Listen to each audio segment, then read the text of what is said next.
Hello everyone and welcome to CAD CAM CE tutorials. This video is in continuation of numerical analysis of steady-state 2D heat conduction problem.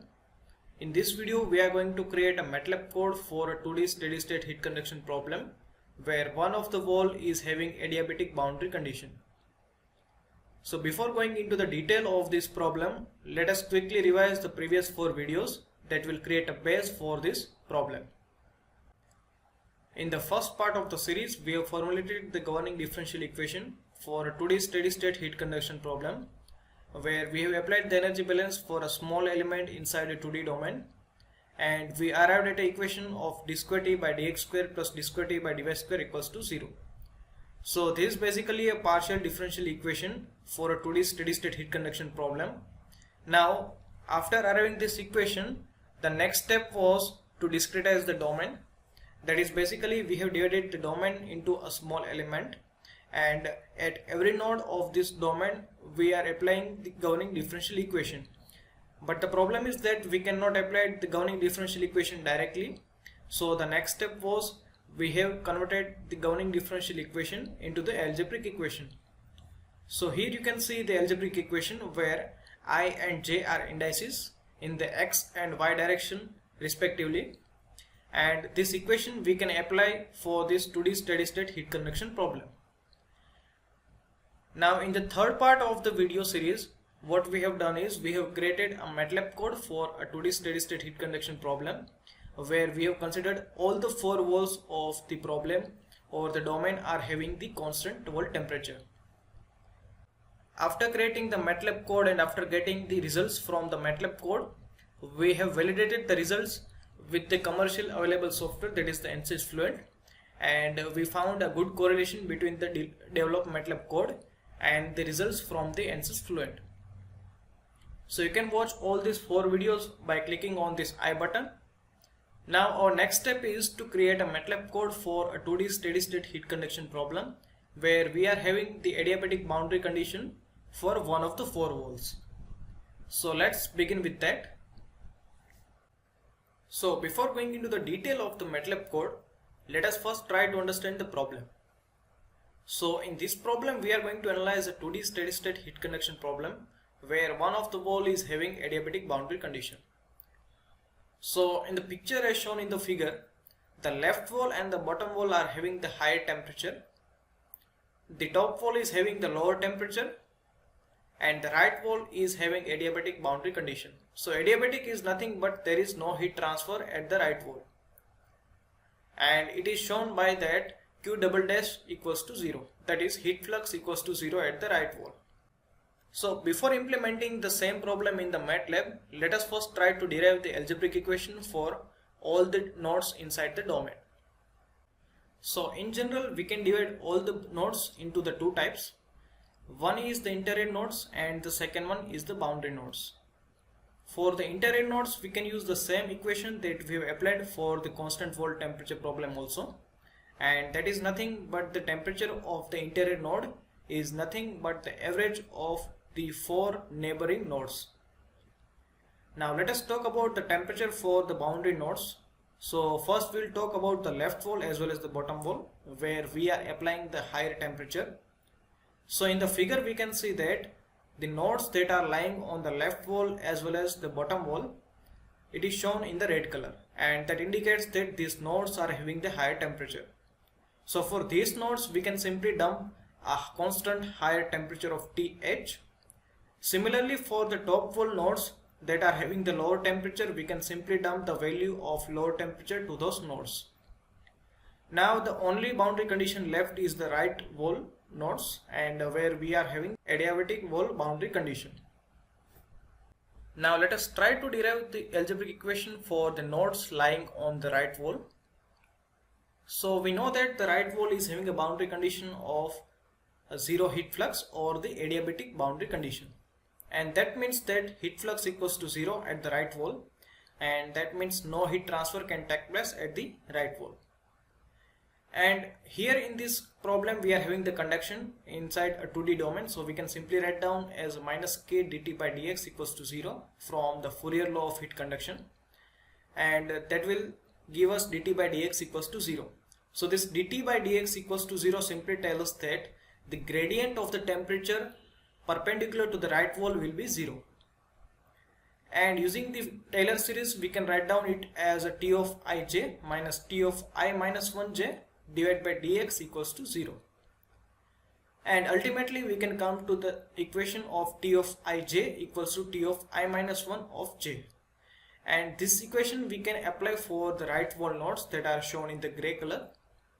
So now using all this algebraic equation, let's develop a MATLAB code that will give us the temperature distribution for a 2D steady state heat conduction problem, where we are having the left wall and bottom wall at a higher temperature, top wall at a lower temperature, and right wall as adiabatic boundary condition. So let's begin with the MATLAB. So let us first start with the CLC and clear all. So basically CLC is used to close all the existing open windows, and clear all will remove all the variables and its values. Now after writing this, let us first save this code. So we'll just click on the save and we'll give it name as a steady state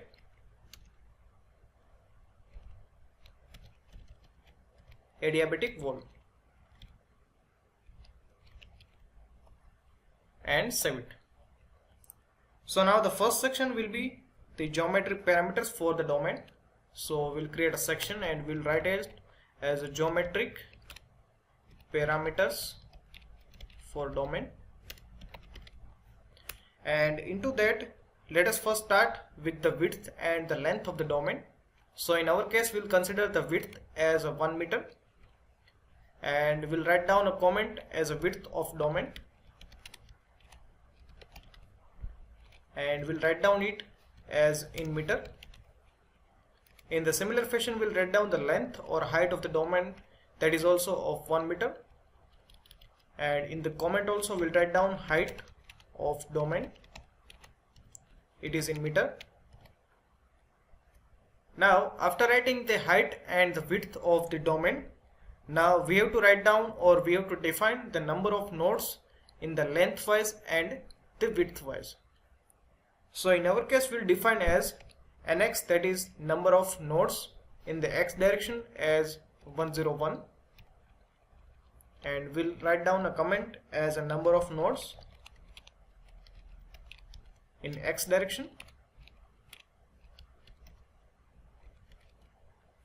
and it is having no units. In the similar fashion, we'll define the number of nodes along the height, and that is also 101.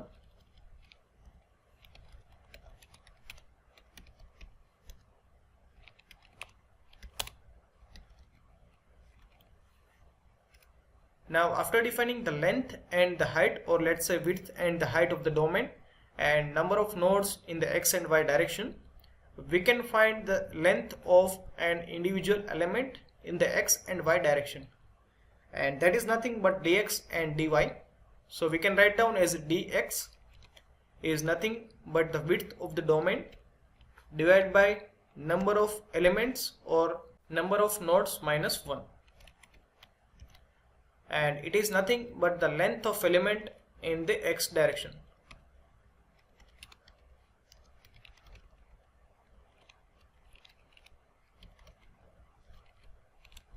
And the unit of the length will be also in the meter. In the similar fashion, we can define the height of an element, that is dy, and that is nothing but L divided by number of elements or number of nodes in the y direction minus 1.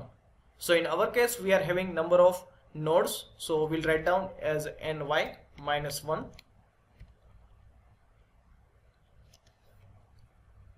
And here also we'll maintain the same method.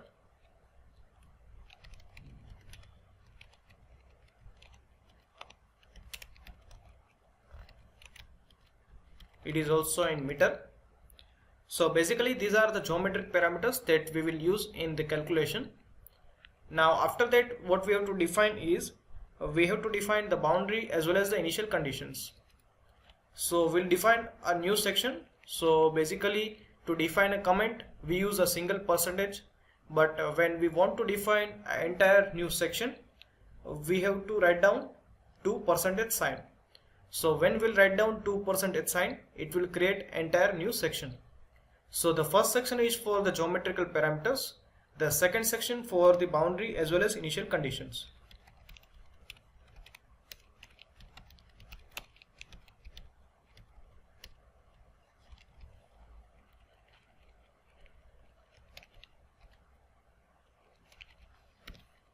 Now let us first try to define the boundary and initial condition for our domain. So in our case we are having two temperatures. Basically one is the lower temperature, another one is the higher temperature. So before defining the boundary condition, let us first define the initial condition. So we'll decide that initially all the nodes on the domain is having a uniform temperature of 25 degrees centigrade.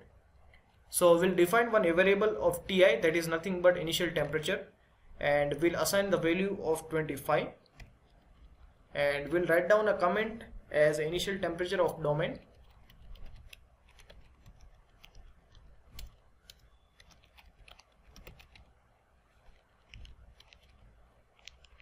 And here temperatures will be in degrees centigrade. Now we have to define an array that will represent the temperature of all the nodes inside the domain. So in our case we know that we are having nx nodes in the x direction and ny node in the y direction. So basically our array will be having the dimension of nx by ny. So we'll create an array with the name of T that will represent the temperature of all the nodes inside the domain. Now we know that the initial temperature is Ti, that we can change from 25 to 40 to 50, any value. So when we are defining an array, we can directly assign the initial temperature of Ti into ones. So basically it will assign the temperature of 25 into 1, that is 25, and then it will create an array that is having the nx nodes in the x direction, or we can say nx element in the x direction and ny element in the y direction. So this ones into nx and y, that will create an array or a matrix that is having nx elements in the x direction, ny element in the y direction, and all the elements are having a value of 1. But when we will multiply ones with Ti, it will assign a value of 25 to all the elements of a matrix. So it is nothing but the temperature array for entire domain, and here the value also is in degree centigrade. So basically this we have used to assign an initial value to start the calculation. After that we'll assign the boundary conditions or the boundary value. So in our case we know that we are having two boundary value. One is a higher temperature, that is nothing but Th. So in our case the Th is nothing 120 degrees centigrade, that we are going to use for the left as well as the bottom wall. So we'll define it as a higher temperature, and that is also in degree centigrade. Another temperature is a lower temperature, that we'll define as a 40 degrees centigrade, and that we will use for the top wall boundary condition.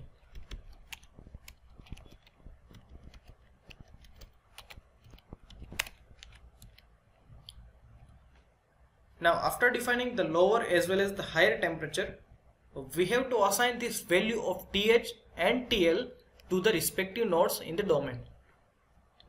So we know that for the bottom wall, the entire bottom wall is having the higher temperature. So we can write down as T.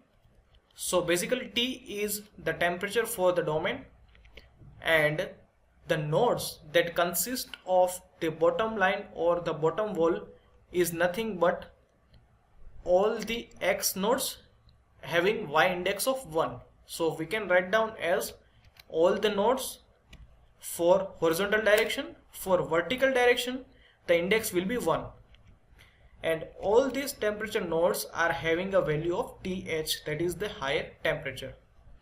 So here we can write down as assigning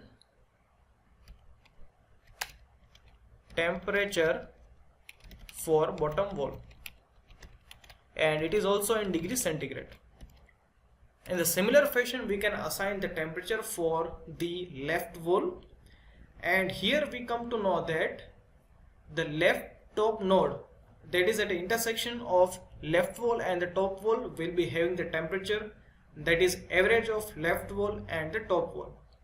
So here, while defining the temperature for the left wall, we will use that x will be 1 or I index will be 1 for the left wall, and here we are varying the temperature of the left wall from the node of 2 to ny minus 1. So here we are varying the nodes from 2 to ny minus 1, and that is also nothing but th, that is higher temperature. So here we will assign temperatures for the left wall. It is also in degree centigrade. Now we'll define the temperature for the top left corner, and that is nothing but I index is 1 and j index is ny. For that, the temperature will be th plus tl divided by 2, because it is at the intersection of higher temperature and the lower temperature. So it is nothing but assigning the temperatures for top left corner. It is also in degree centigrade, and now we have to define, or we have to assign the temperature to the top wall. So for the top wall, the I index will vary, let's say from 2 to nx, but the j index will be constant, that is nothing but ny. And for all these nodes, the temperature will be lower, that is TL, and we can write down a comment as assigning temperature for top wall nodes, and it is also in degree centigrade. So basically in this section we have assigned the initial value as well as the boundary nodes values, and once these values are assigned, now what we can do is we can create a variable with the name of epsilon that we will use to check whether the convergence is achieved or not. So let's create a variable that is the name of epsilon, and initially we will write down one number that we will use to check the convergence. So generally for the conduction problem we can use a lower number such as 10 to the power minus 5 or 10 to the power minus 6. So let's try with 10 to the power minus 5. So basically we'll use the residuals for entire domain. So we'll find the residuals for entire domain, and then we will check when the residuals is less than 10 to the power minus 5, then the calculation will be stopped and the result will be shown.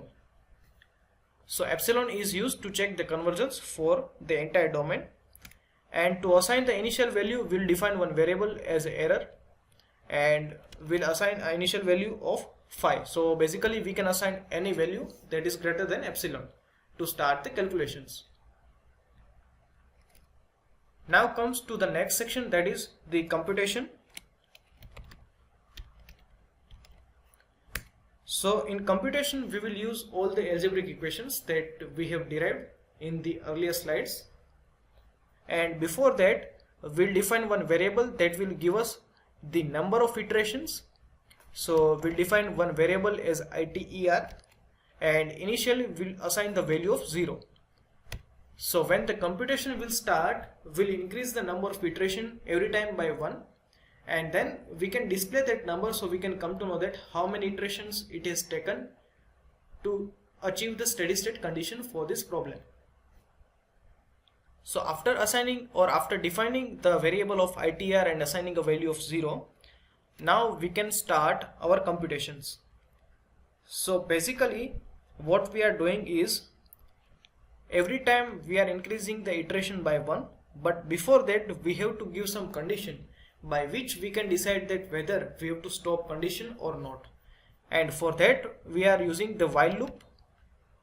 So basically we have to give one condition in the while loop, and that will tell us that whether we have to continue the calculation or we have to stop the calculation. And for that we will define that when the error value is greater than the epsilon value. So when this condition is true, when the condition that is written inside the while loop is true, it will perform the calculation. Otherwise it will stop the calculation that is within the while loop. And let's first close this while loop. So whenever the calculation is going to be performed by this loop, every time we are increasing the number of iteration by 1. So basically the iteration number will be iteration plus 1. So every time the number of iteration will get increased by 1 and will display the value of iteration.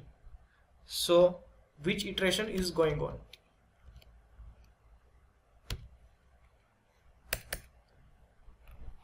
So after increasing the number of iteration by 1 and after displaying the value of iteration, now what we are going to do is, in order to find the error, we have to compare the value of temperature, and for that we will define one variable with the name of told. So basically it will store the value of temperature before the computation. Then we will modify the temperature values by performing the calculation, and then we can compare the old value and the new value. So for that we will define one variable of told and we will assign the value of t. After assigning this value, we will perform the computation. So in our case we are having the 2D domain, so we have to perform the calculation in the x as well as the y direction. So basically the index will vary in x as well as y, both the direction. So we'll define one for loop for the y direction or for the j index. So in our case the index j will vary from 2 to ny minus 1, because we are assigning the same constant temperature for the bottom wall as well as the top wall, so we don't need to calculate the temperature for those nodes. Now in the x direction there is a slightly variation, because in x direction every time we have to update the temperature for the right wall, because it depends on the previous vertical row nodes. And for that, for the horizontal direction or for the I index, we have to find the, or we have to compute the temperature from 2 to nx. Now here we are having the different formulas to compute the temperatures within the domain. So basically for the computational nodes we can divide all the nodes as interior nodes and right wall node. So we are using two different equations. So for interior nodes we are updating the temperature based on the neighboring nodes, that is nothing but the average of 4 neighbor nodes. But for the right wall nodes we are simply assigning the temperature of the previous node value. So here we'll write down one condition that if the value of I is nx, then we have to simply assign the value of the previous node temperature. So when I will be nx, we will assign T of ij is nothing but T of I minus 1 j, and then we'll end if loop. Before that we have to write down that if this condition of I equals to nx is not true, we'll simply write down the temperature of ij by average of all the 4 neighboring nodes, that is T of I plus 1 j, T of I minus 1 j plus T of I j minus 1 plus T of I j plus 1, and all the 4 temperatures divided by 4.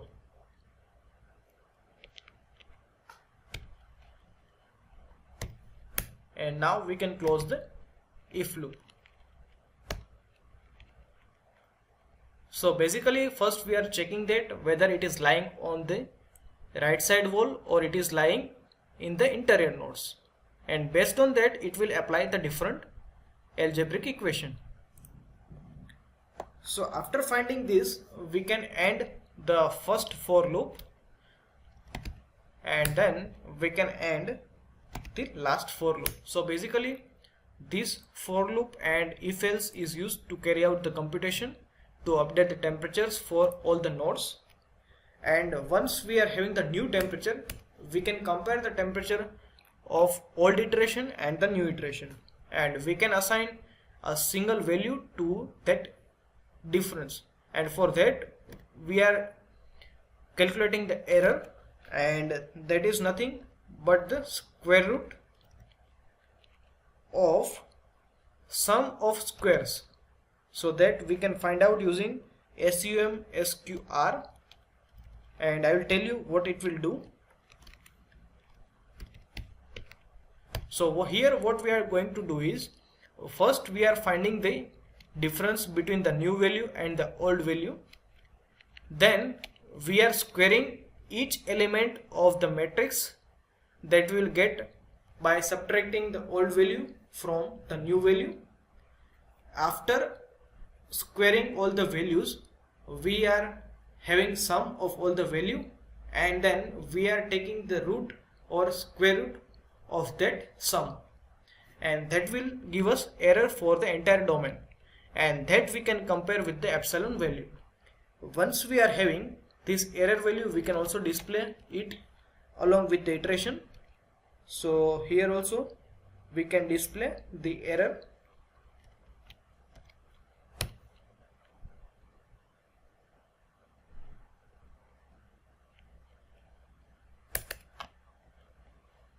Now once we have displayed the iteration as well as the error, and so basically this while loop will continue until the steady state is reached, and once the steady state is reached, the calculation will get stopped, and then it will take into account the next lines of the code.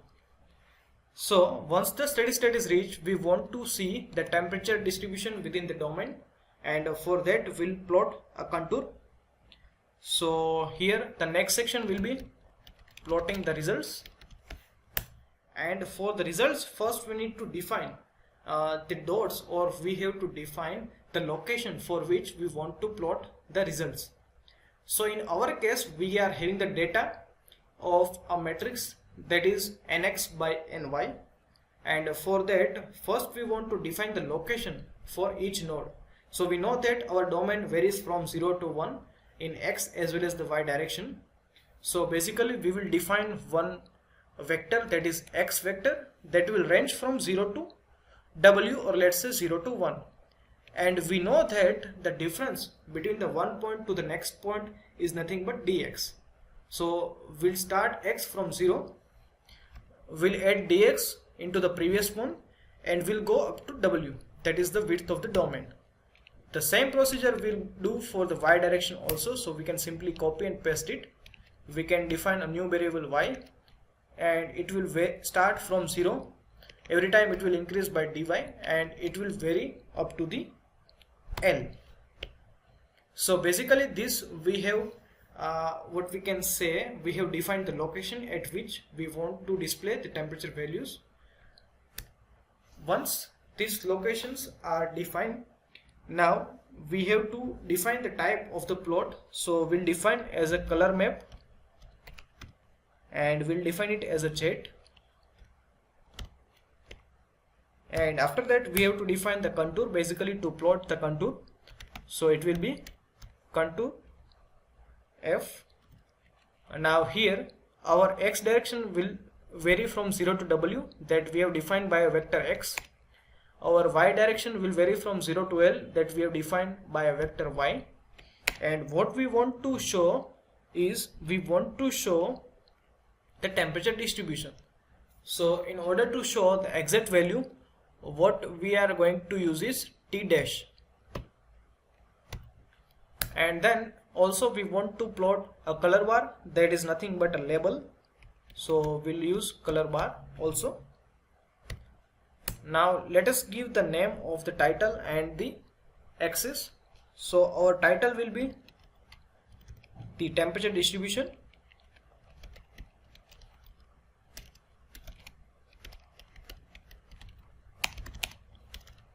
distribution with adiabatic wall.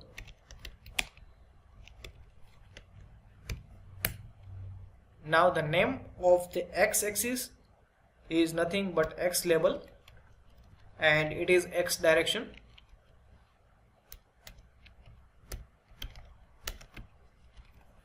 Similarly for the y direction we will use as x label.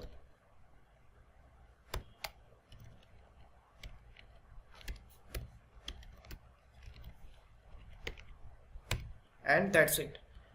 Now the code is ready, so we can simply save it and we can click on this run button. So here we can see the number of iteration as well as the error, and from here we can see that once the error is below 10 to the power minus 5, the calculation has stopped and it has given the contour for the temperature distribution. So from here we can see that on the left wall we are having a constant higher temperature, on the bottom wall we are having a constant higher temperature, on the top wall we are having a constant lower temperature of 40 degrees centigrade, but on the right wall we have given the boundary condition of adiabatic wall. And during the derivation of algebraic equation we came to know that the temperature gradient near to the right wall should be 0 perpendicular to the wall. And from here we can see that the temperature contours are bending and the temperature lines are straight perpendicular to the right wall, and that shows that there is no gradient of temperature near to the right wall, and that's nothing but the adiabatic wall condition. So that's it for this video. In the next video we'll find the temperature distribution using the ANSYS Fluent and we'll compare the result of the simulation with the result of our code. Thanks for watching this video. See you in the next video.